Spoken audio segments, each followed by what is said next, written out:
Si vous aviez à peu près 20 ans en 1965, peut-être avez-vous sérieusement emballé sur ce refrain torride. Laisse mes mains sur tes hanches, ne fais pas ces yeux furibonds. Alors vous étiez loin d'être les seuls à aimer Adamo puisqu'il a vendu plus de 80 millions de disques dans le monde, avec des versions surprenantes, comme celle-ci en japonais.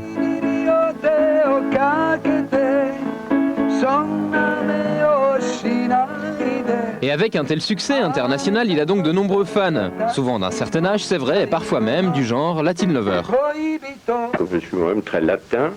Je pensais que c'était quelqu'un qui nous apportait à la fois le soleil, le paysage de l'Italie du Sud.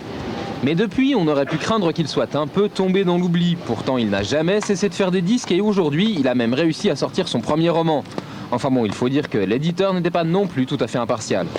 Quand j'avais 13-14 ans, c'était en 63-64, j'ai adoré ça. Je devais être un peu un adolescent, un peu romantique. J'avais une énorme passion pour Salvatore Adamo.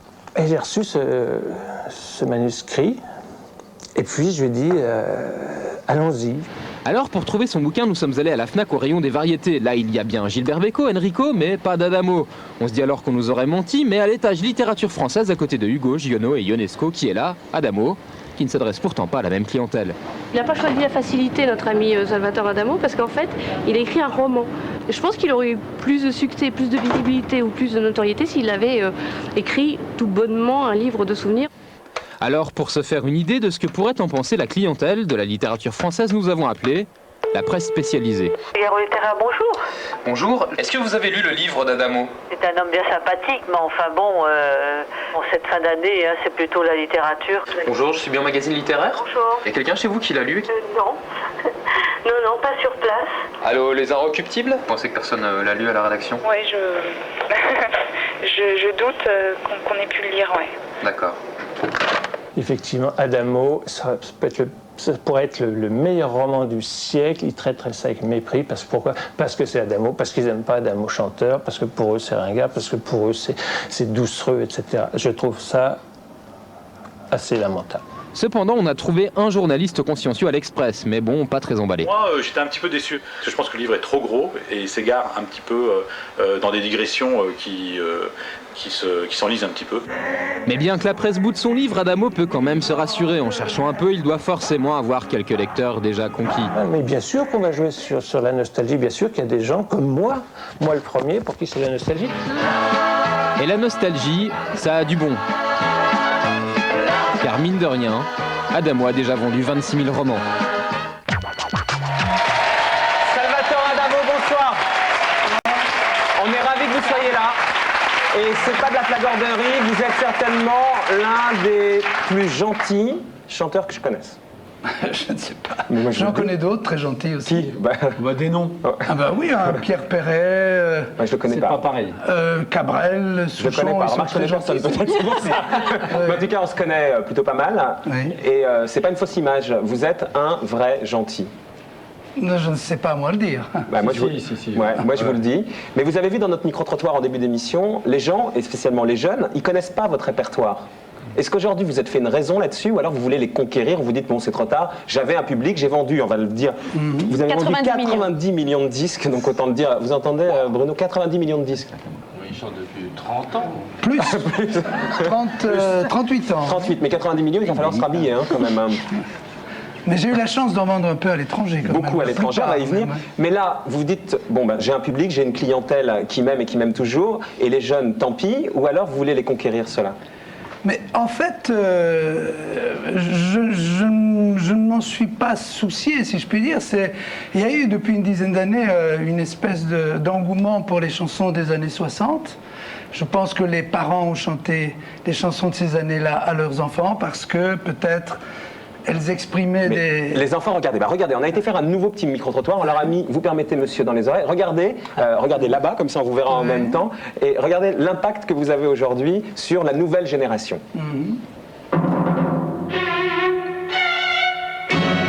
Aujourd'hui c'est le bal des gens bien. Demoiselle, Déjà entendu, mais tu vois qui c'est. jolie. Pas question de penser aux folies. Les folies. Oh, ça va, c'est bien. Vous connaissez? Non. Ça c'est bon, je sais pas qui c'est. Manière.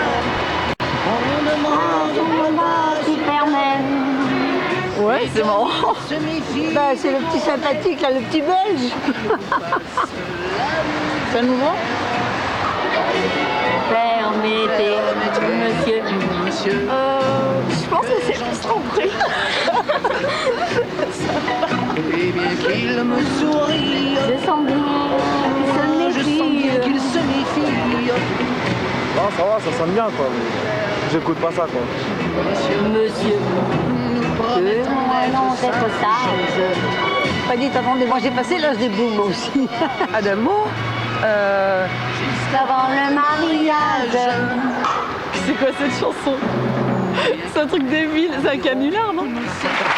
Alors Salvatore, cette génération, vous l'oubliez ou alors vous voulez la conquérir et vous êtes passé à autre chose, notamment un bouquin, un roman, et vous dites, bon bah ceux qui ne me connaissent pas, tant pis, j'ai plus de preuves à faire. J'étais sur le point de vous dire que j'ai remarqué que les jeunes viennent plus nombreux qu'avant à mes concerts, à la faveur de cet engouement pour les chansons des années 60, parce que sans doute elles exprimaient des bons sentiments qui aujourd'hui engendrent l'ironie. Et donc j'ai la chance de voir des gens de mon âge dans les salles, des gens aussi plus âgés, mais pas mal de jeunes. Bon, de là à dire que je vais les conquérir, je ne dis pas ça. Moi je me suis toujours demandé quand même, quand on chante comme ça depuis 30 ans, qu'on sort encore régulièrement des albums, vous en avez sorti un cette année, quand on vous ressort toujours les vieilles chansons, toujours les mêmes, c'est pas un peu frustrant? Vous dites quoi, j'aurais dû m'arrêter il y a 30 ans ou...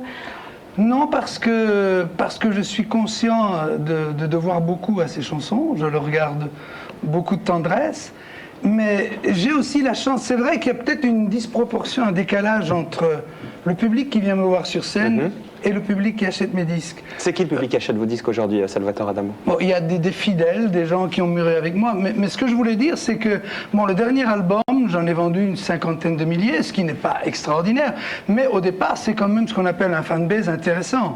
Déjà, au départ, ce n'est plus... les producteurs... Mais vous êtes d'accord pour dire que ces chansons, elles n'ont pas le même impact que les autres, et ça vous blesse, hein, parce qu'elles sont forcément aussi belles, il n'y a pas de raison que vous ayez perdu le talent, quoi. Ça me motive. Ça vous motive, hein. Ah oui, absolument, parce que je suis assez lucide pour être conscient du fait que j'ai bénéficié, j'ai dû gagner un concours de circonstances à mes débuts. Mes chansons étaient naïves, candides. Bon, peut-être que ma tête aussi avait cette même candeur.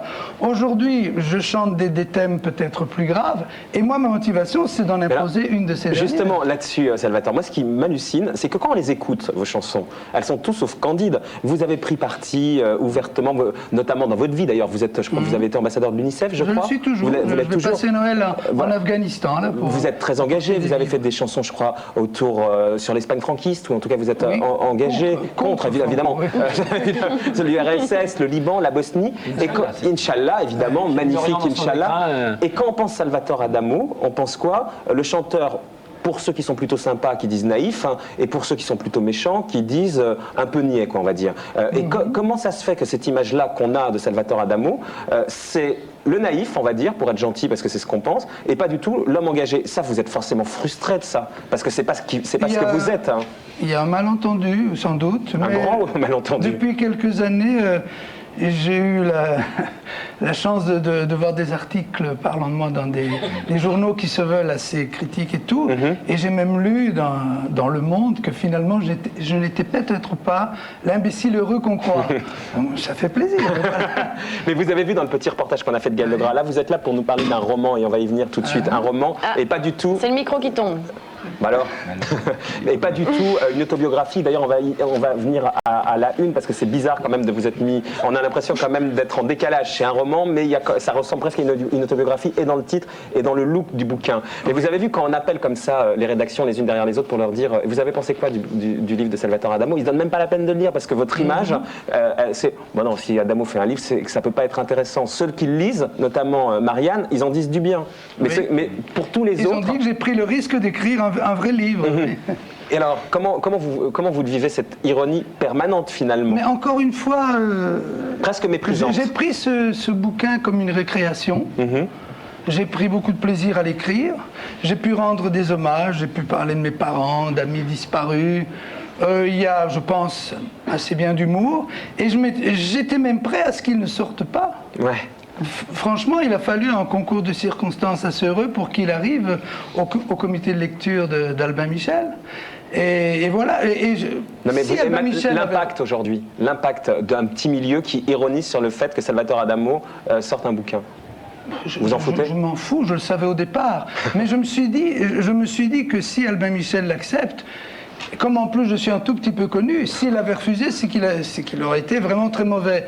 Donc je ne l'aurais peut-être pas présenté ailleurs. Mais le fait qu'Albin Michel, qui est une maison sérieuse, l'ait accepté, je me suis dit, il y a au moins un minimum de qualité. Je ne pense pas qu'ils auraient sorti n'importe quoi. Et vous êtes d'accord pour dire, en revanche, qu'on essaye, dans le bouquin, de bénéficier, et c'est bien normal, de votre notoriété, avec cette une, avec votre photo, même avec le titre. Le titre, ça ne devait pas être ça au départ. Oui, au départ, c'était paisible, coule la haine. Voilà, parce que c'est un bouquin, il faut quand même dire, dans le roman, il y a des croque-morts qui sont suicidaires, il y a un pervers limite nécrophile, une violoncelliste qui devient folle. Enfin, c'est pas du tout le Salvatore Adamo guimauve, on va dire. C'est plutôt le Salvatore Adamo torturé, compliqué. Le Salvatore Adamo, le vrai peut-être. Naïf, mais qui est entouré de gens torturés. Et pourquoi le titre alors, justement? Mais pourquoi ça? Pourquoi le titre a changé? Mais là c'est une des choses qui m'a échappé en fait, parce que comme Gérard, c'est la pub, quoi. Et paisible coule la haine. Donc moi j'ai habité pendant 20 ans Jemappes, qui est traversée, qui est un confluent de deux rivières qui s'appellent la Haine et la Trouille. Je n'invente rien. Et puis c'est très possible, comme l'ont pensé les responsables d'Albin Michel, que pour les Français qui ne savent pas forcément que la Haine est une rivière, le mot haine dans la bouche du gentil Adamo, comme vous disiez, c'était peut-être un peu choquant. Regardez, mais là, dire le souvenir du bonheur est encore du bonheur. Si jamais il n'est pas écrit roman en bas de la couverture, ça pourrait passer pour des souvenirs. C'est la vie de Salvatore. Vous prêchez pour un convaincu, là. Et ça, vous auriez aimé une beaucoup plus trash, beaucoup plus conforme à ce qu'il y a dans le bouquin, qui est quelque chose de beaucoup moins lisse que cette une. J'aurais préféré et paisible coule la haine. Oui, absolument. Et pour résumer ce qu'on se dit là, est-ce que vous auriez aussi préféré que parmi les chansons qu'il reste de Salvatore Adamo, ça soit pas forcément Vous permettez monsieur, qui est vachement bien, il n'y a rien à dire, mais plutôt des chansons plus engagées aussi? Mais attendez, parce que je ne prêche pas tout à fait dans le désert quand même. Je disais tout à l'heure, il y a un décalage entre le nombre de disques que je vends et le nombre de personnes qui viennent me voir en concert. Parce que là, depuis 2 ans, je suis en concert. Je ne sais pas s'il y a des directeurs de théâtre qui nous regardent, mais j'ose dire que les salles sont pleines partout. Mais forcément, donc ces gens-là connaissent mon évolution. Ils savent que je ne chante pas uniquement « Vous permettez, monsieur ». Voilà, et rien que pour eux, s'il reste une personne qui m'écoutera, ben je le ferai avec plaisir. Vous voulez quand même bien nous faire Vous permettez, monsieur? Avec plaisir. La guitare est derrière. La guitare arrive, on vous l'enlève et on vous en donne une autre. C'est un peu la chanson ce soir ici, mais on est ravis. On vous équipe, nous on est moins équipés que Pascal Sevran. Bah quoi Gérard? Oh non! Oh non! Oh non Gérard! Non mais ça me fait rire. Oui mais c'était pas fait pour vous faire rire. Oh pardon.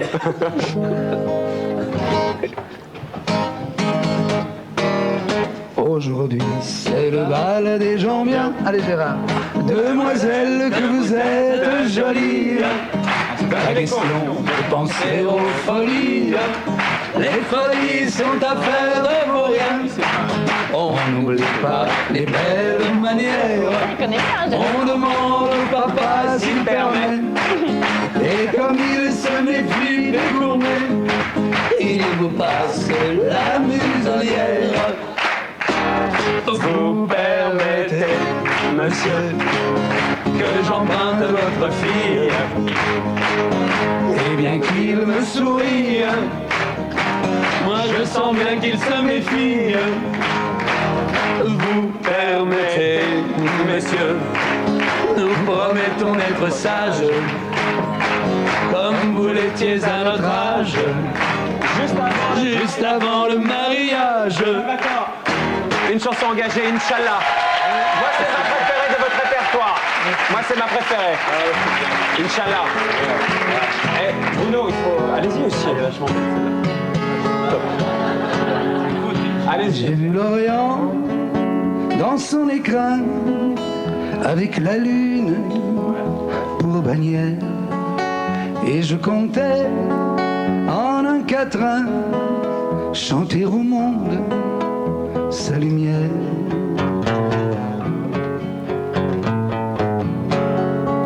Mais quand j'ai vu Jérusalem, coquelicot sur un rocher, j'ai entendu un requiem quand sur lui je me suis penché.